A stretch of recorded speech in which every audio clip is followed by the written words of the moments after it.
매일 성경 묵상을 돕는 해설 가이드입니다. 안녕하세요. 묵상 코치입니다. 함께 읽고 나눌 말씀은 레위기 27장 16절에서 34절까지 말씀입니다. 사람은 주택뿐 아니라 자신의 밭도 하나님께 헌정해 드릴 수 있었습니다. 이때 자신의 소유지뿐 아니라 다른 사람에게서 잠시 소유권을 넘겨받은 밭도 드릴 수 있었습니다. 자신의 밭은 희년과 상관없이 영원히 성전 재산으로 기속되지만 임시로 사용권을 넘겨받은 땅은 봉헌하더라도 희년이 돌아오면 원주인에게 소유권이 돌아갔습니다. 그 외 봉헌물로는 자동적으로 하나님의 것으로 분류되는 가축의 첫 새끼와 특별한 이유로 바쳐진 것, 그리고 11조가 있습니다. 16절에서 25절 읽겠습니다. 만일 어떤 사람이 자기 기업된 밭 얼마를 성별하여 여호와께 드리려 하면 마지기 수대로 내가 값을 정하되 보리 한 호멜지기에는 은 50세길로 계산할지며 만일 그가 그 밭을 희년부터 성별해 드렸으면 그 값을 내가 정한 대로 할 것이요 만일 그 밭을 희년 후에 성별해 드렸으면 제사장이 다음 희년까지 남은 연수를 따라 그 값을 계산하고 정한 값에서 그 값에 상당하게 감할 것이며 만일 밭을 성별하여 드린 자가 그것을 물으려면 내가 값을 정한 돈에 그 5분의 1을 더할지니 그리하면 그것이 자기 소유가 될 것이요 만일 그가 그 밭을 무르지 아니하려거니와 타인에게 팔았으면 다시는 무르지 못하고 희년이 되어서 그 밭이 돌아오게 될 때에는 여호와께 바친 성물이 되어 영령이 드린 땅과 같이 제사장의 기업이 될 것이며 만일 사람에게 샀고 자기 기업이 아닌 밭을 여호와께 성별해 드렸으면 너는 값을 정하고 제사장은 그를 위하여 희년까지 계산하고 그가 내가 값을 정한 돈을 그날에 여호와께 드려 성물로 삼을지며 그가 판 밭은 희년에 그 판 사람 곧 그 땅의 원주민에게로 돌아갈지니라. 또 내가 정한 모든 값은 성소의 세겔로 하되 20게라를 한 세겔로 할지니라. 16절에서 25절은 밭의 봉헌입니다. 특별히 16절에서 21절은 자신의 밭을 봉헌한 경우를 말합니다. 사람은 또한 자신의 부동산 중 밭을 하나님께 봉헌해서 성전에 바칠 수 있었습니다. 이때 이것을 성별해서 바친다라는 표현을 쓰는데 거룩이란 분리성의 개념을 내포합니다. 이때 먼저 밭의 크기와 생산량을 고려한 시세를 산정해야 합니다. 이것은 봉헌자가 나중에 마음이 바뀌어 성전에 바친 그 땅을 되찾아올 때 성전에 낼 땅값을 계산하기 위함입니다. 밭의 시세를 결정하는 기준은 보리 한 호멜의 생산량이었습니다. 이 호멜은 평균적으로 나귀 한 마리가 짊어질 수 있는 양으로 약 10에바, 즉 220리터 가량이 됩니다. 당시 고대 근동에서 보리 한 호멜은 1세길로 매매되었습니다. 좋은 밭은 밭이 작아도 한 호멜 생산이 가능했을 것이나 나쁜 밭은 그렇지 않을 것입니다.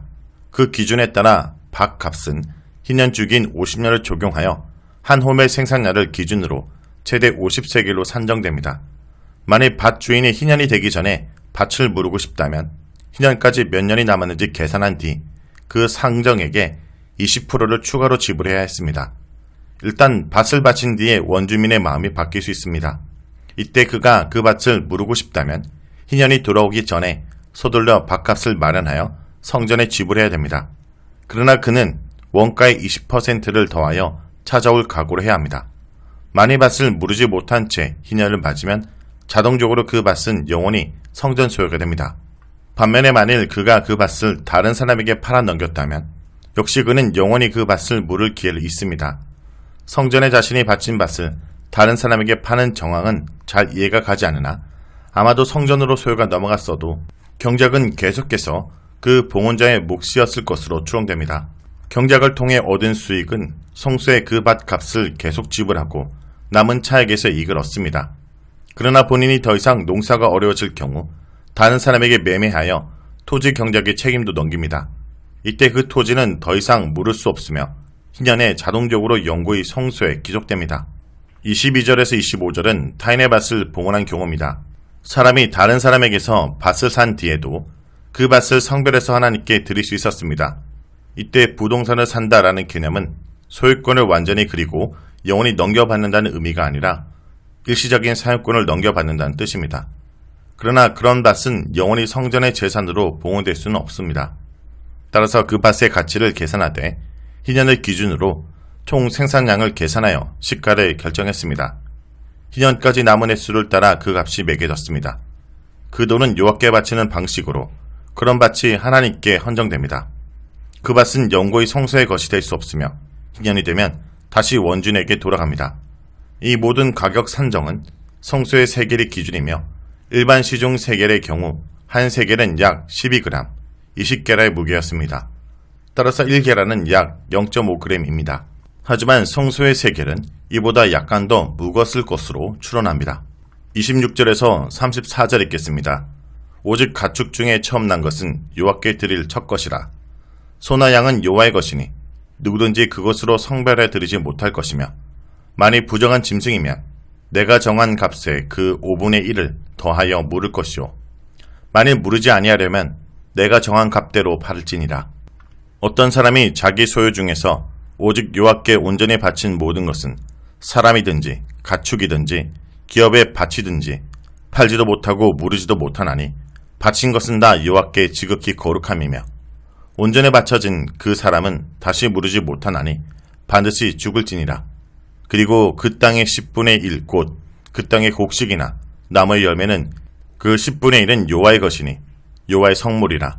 또 만일 어떤 사람이 그의 11조를 물으려면 그것에 5분의 1을 더할 것이요 모든 소나 양의 11조는 목자의 지팡이 아래로 통과하는 것에 10번째의 것마다 여호와의 성물이 되리라.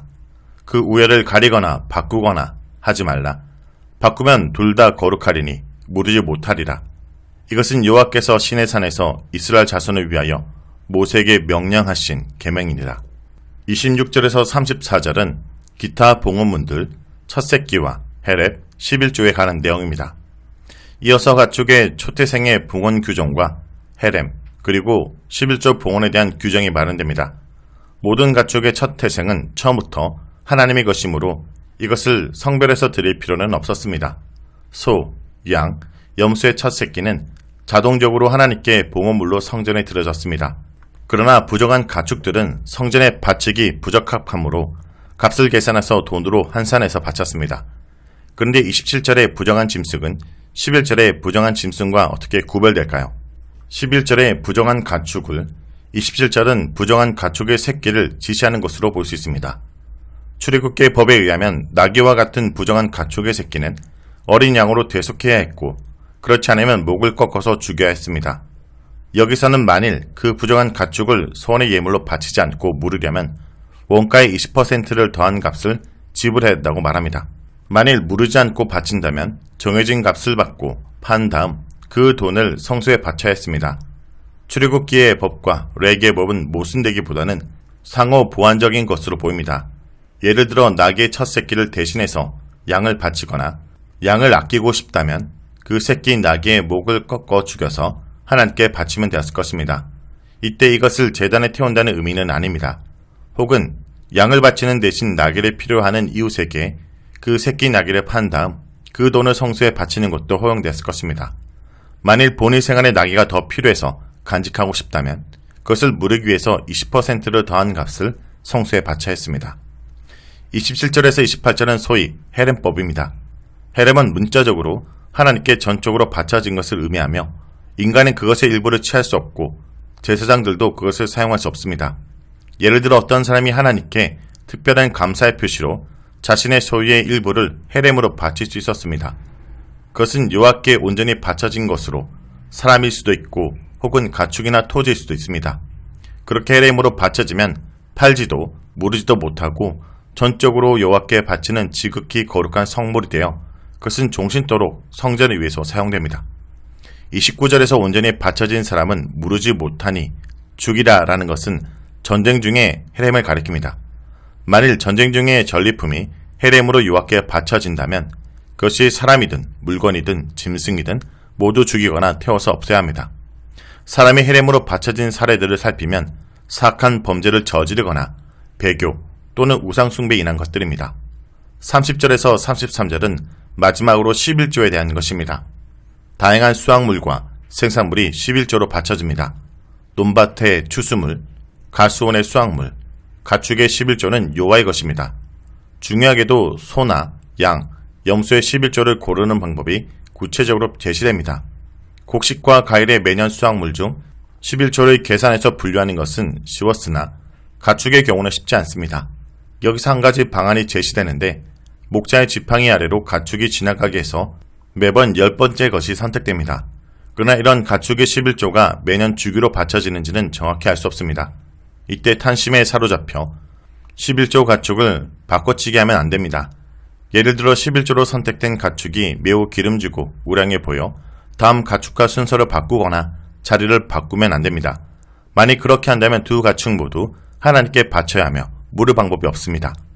곡식과 과일의 11조는 20%의 값을 더 지불하고 성전에 물을 수 있으나 가축의 11조는 무르기가 허용되지 않습니다. 레위기 27장 34절은 레위기의 마지막 진술로서 레위기의 말씀이 시내산에서 선포되었다는 보고와 더불어 레위기를 마칩니다. 그리하여 27장은 출애굽기 19장의 시내산 도착 및 시내산 언약과 더불어 시작된 시내산의 율법 선포를 시내산에 대한 언급과 더불어 마칩니다. 자, 여기까지가 레위기 27장 16절에서 34절까지 말씀입니다. 오늘 말씀을 통해 우리는 무엇을 묵상하고 적용해야 할까요? 하나님은 모든 것의 주인이십니다. 6월절 이후로 가축의 첫 새끼를 비롯하여 첫 예매를 하나님의 것으로 구별하였습니다. 이것은 첫 결실로 대표되는 모든 것이 하나님의 소유라는 표시입니다. 내가 사용하고 있는 모든 것들도 하나님께서 이 땅에서 사는 동안 빌려주신 것입니다. 그러므로 청지기인 우리가 하나님의 것을 가지고 하나님께 생색낼 수 없습니다. 혹시 나는 내가 주님께 드리는 물질과 시간, 재능 등을 하나님께서 공개적으로 인정하시고 보상해 주기를 은근히 바라고 있지는 않습니까? 자신을 돌아보기 원합니다.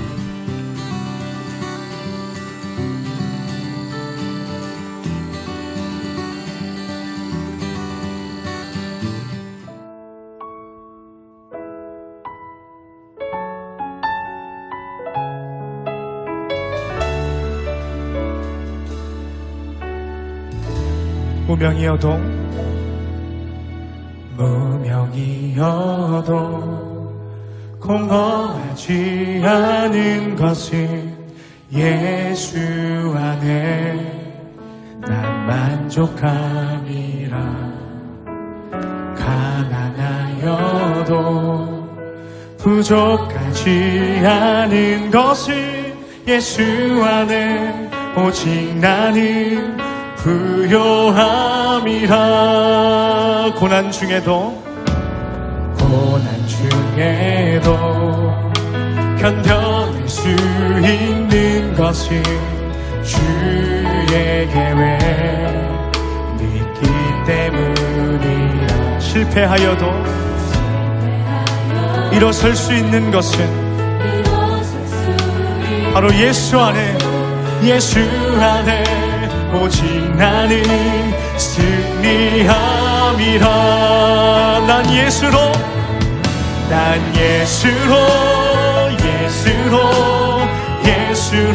충만하네.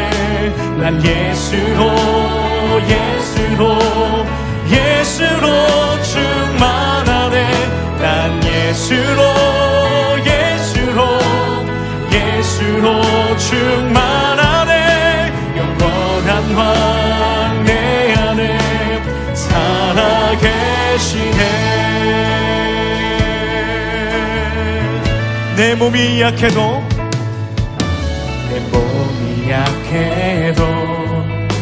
낙심하지 않는 것은 예수 안에 난 완전한 화려한 세상 부럽지 않는 것은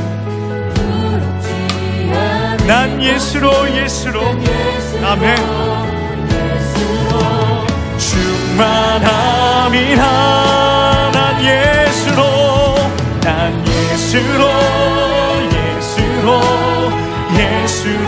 충만하네. 세상 모든 것들도 부럽지 않네. 난 예수로 충만하네. 영원한 왕 내 안에 살아계시네. 난 예수로 난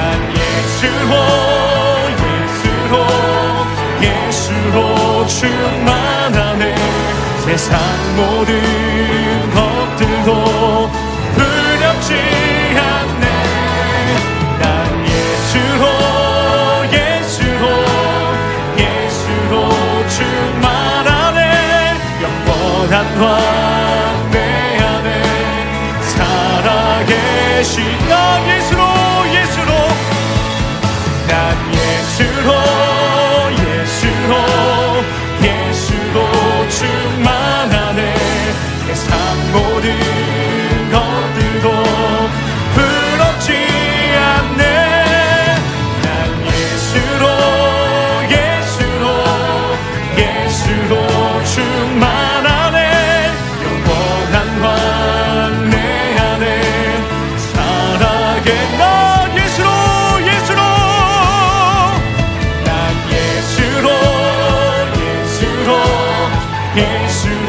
충만하네.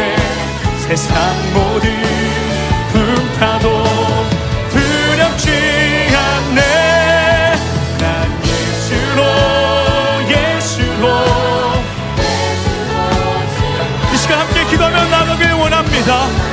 예수 그리스도로 충만하여서, 복음으로 충만하여서 주님 이 땅의 부흥의 역사에 도움되게 하여 주시옵소서. 그러한 부흥에 도전하며 나가는 데가 되게 하여 주시옵소서. 시간 다같이 주님의 이름 부르짖고 기도하며 나가길 원합니다. 주여, 살아계신 주님, 예수 그리스도로 충만케 하여 주시옵시고 복음으로 충만케 하여 주시어서 그 부흥의 역사에 도전되게 하시고 그 부흥의 역사를 바라보며 믿음으로 나아갈 수 있는 우리 모두가 될 수 있도록 인도하여 주시옵소서. 주여,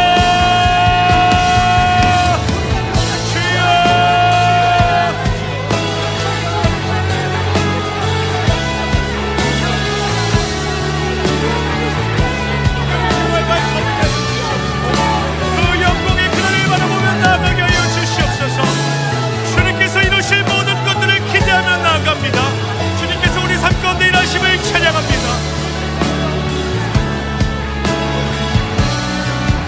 부흥의 불길 타오르게 하소서. 부흥의 불길 타오르게 하소서. 진리의 말씀 이 땅 새롭게 하소서. 은혜의 강물 흐르게 하소서.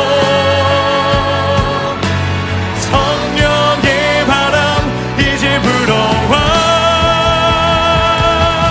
오 주의 영광 가득한 새날 주소서.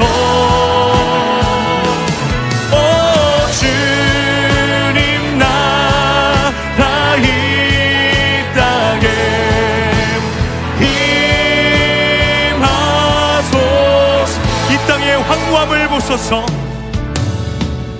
이 땅의 황무함을 보소서. 하늘의 하나님 그 그릇 베푸시는 주여, 우리의 죄악 용서하소서. 이 땅 고쳐주시옵소서. 이제 우리 모두 하나 되어, 이제 우리 모두 하나 되어 이 땅에 무너진 기초를 다시 쌓을 때 우리의 우상들을 태우신 성령의 물 임하여 주시옵소서. 임하소서.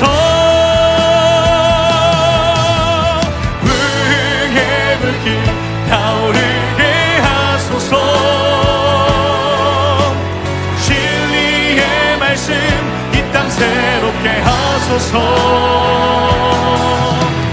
은혜의 강물 흐르게 하소서. 성령의 바람 이제 불어와. 오 주의 영광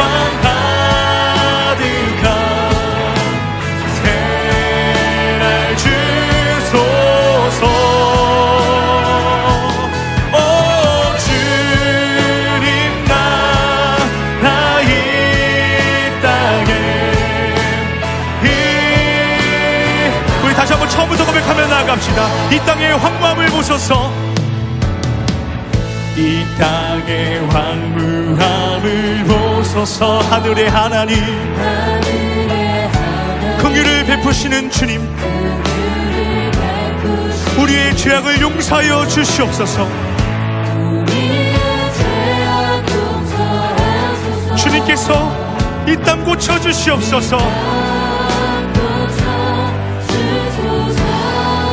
이제 우리 모두 하나 되어, 이제 우리 모두 하나 되어 이 땅의 기초를 다시 쌓을 때, 아멘 아멘. 우리 안에 있는 우리의 영의 기초도 세워 주시옵소서. 우리 안에 있는 우상들을 태워 주시옵시고 온전히 성령의 힘을 임하여 주시옵소서. 북의 불길, 북의 불길 타오르게 하소서. 진리의 말씀 이 땅 새롭게 하소서. 은혜의 강물 흐르게 하소서. 성령의 바람 이제 불어와. 오 주의 영광 가득한 새날 주소서. 오 주님 나라 이 땅에 북의 불길 타오르게 하소서. 북의 불길 타오르게 하소서. 진리의 말씀, 진리의 말씀 이 땅 새롭게 하소서. 은혜의 강물 흐르게 하소서. 성령의 바람 이제 불어와. 오 주의 영광 가득한 새날 주소서. 오 주님 나라 이 땅에 임하소서. 아멘. 주님 나라 이 땅에, 우리 교회에, 우리 가족에, 우리 직장에, 우리 나라에 임하게 하여 주시옵소서. 아멘 아멘. 할렐루야. 주의 이름을 높여 찬양합니다.